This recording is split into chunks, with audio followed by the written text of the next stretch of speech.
All right. I'm going to do a blog about history today. We're going to talk about Hapkido. Obviously, you know that because it's probably going to be written down below this video. Anyway, I was debating with some people online. It was a polite debate, and I enjoyed that. Like, I like to debate with people that don't get mad and like throw a fit and try to prove their point. And it's nice to debate with. There was 5, 6 people debating on the history of Hapkido, and it was a good debate.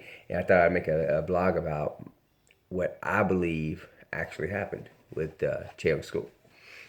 Anyway, the debate basically was in part over who created the name Hapkido.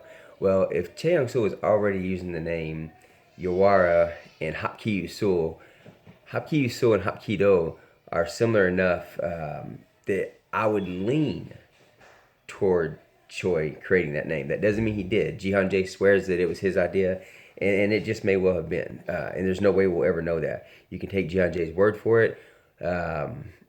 But there's no way we'll truly know who actually created the name. I will say most of the masters that, originally trained under under Chiang Sul, don't agree with that. Matter of fact, I don't believe there's a single one that believe that Jay created that. Anyway, so let me get to the point. When Chiang Sul went to Japan, and whether he was adopted or kidnapped or whatever you want to believe, the fact of the matter is everybody's pretty positive he went to Japan. There's not too much debate on that. And in terms of the Koreans, there's not much debate on whether or not he lived and trained with Sakaka Takeda, the founder of Daito Ryuaki Jiu-Jitsu. Now, in Japan, there's a tremendous amount of debate. And the Aikido and Aikido Jiu-Jitsu guys, they don't believe he trained under Takeda whatsoever.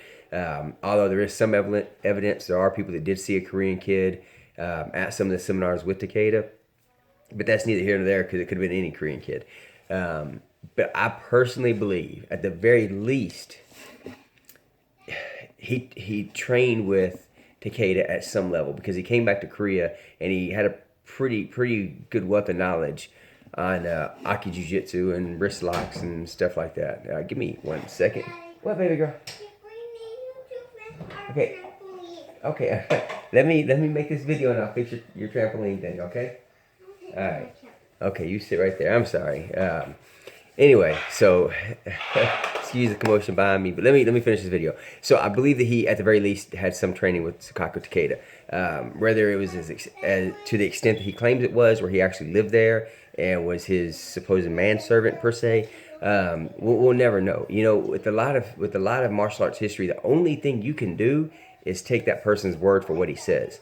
That's it. There's nothing else we can do. And there's a lot of arts like that where the only evidence we have is what that man said. And so we have to go with that. We have to, at the very least, you can take it with a grain of salt, but at the very least, you still have to say, okay, well, there was a good chance he was most likely in Japan. So where did he stay? So him saying he stayed with Takeda, him saying he trained with Takeda, it makes sense just because it wouldn't make sense for him to come back and create what became an international martial art with very little training. That would be a pretty big stretch. And a lot of people believe he trained with Yoshida, and I kind of believe that he trained with Yoshida and Daito Ryuaki Jiu-Jitsu. And for the people that don't know this, Yoshida actually was the father of the Yoshida that trained Don Ager for Unagi Ryuaki Jiu-Jitsu. Something you can look into if you don't know about. He was a great martial artist. Just recently passed away a few years ago. Kind of getting off subject here, but anyway, so let's get back to Hapkido. Let's go to the Jihan J debate. People are saying that they believe he created Hapkido. Well, here's the problem with him creating Hapkido.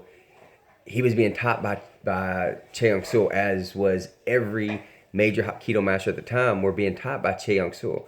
So now you can say he created the name, but it's hard to say he created the art because Cheong-sul was already teaching it. So, and here's the thing with Jihan J.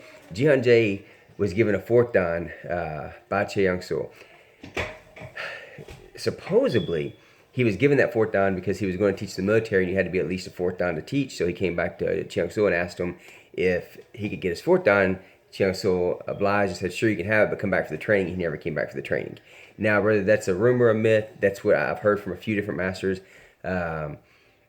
For a long time, I was under. I guess I still technically am under, but I haven't practiced Hapkido in some time.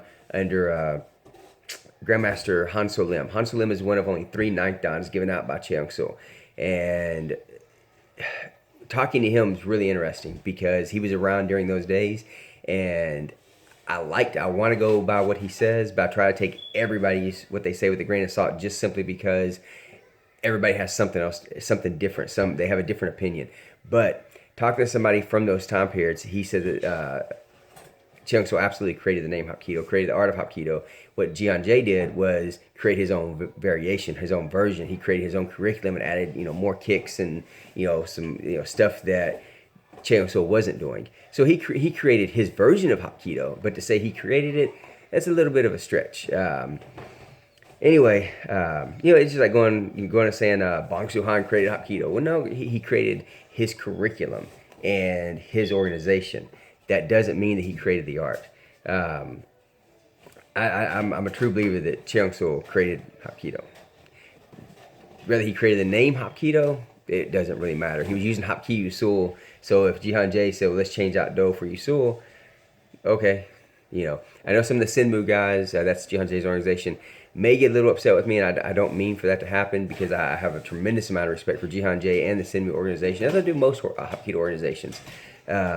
There's a couple out there that I'm like, I don't know. But for the most part, I think Jian-Jae is a phenomenal master of Hapkido. I think he's one of the guys that have made Hapkido internationally popular. I know he got a big break when he worked with Bruce Lee in Game of Death. I know that had a lot to do with it. But not even just that. He does seminars all over the world. He's been a proponent of Hapkido for a long time, and I think most Hapkido practitioners appreciate that.